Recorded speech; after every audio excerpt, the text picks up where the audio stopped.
Plate form سے جو اس وقت آپ کے ساتھ ڈٹ کے کھڑی ہے؟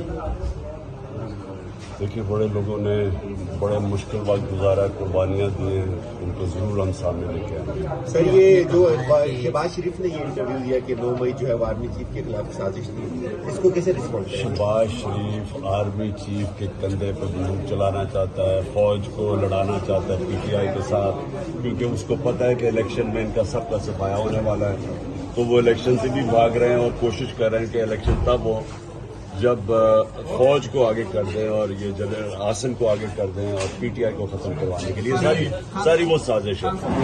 چائنا تو خیر ہمارا کہتے ہیں نا آل ویدر فرینڈ ہے، اچھے برے وقت ہمیشہ ہمارے ساتھ کھڑا ہے۔ یہ بڑی خوشائن چیز ہے کہ ان کا وائس پریزیڈنٹ وزٹ کر رہا ہے پاکستان۔ وائس پریزیڈنٹ ہے؟ جی vice prime minister, vice PM۔ اچھا کیونکہ وہاں وائس پریزیڈنٹ تو ہوتا ہی نہیں ہے۔ اچھا وائس PM تو PM بھی نہیں آیا؟ پریزیڈنٹ کا اسپیشل اچھا لیکن اچھا خوشائن چیز ہے۔ اچھا سر، خان صاحب آپ نے کہا کہ یہ آرمی چیف کے کندھے پہ بندوق لا رہا کہ اس وقت موجودہ PM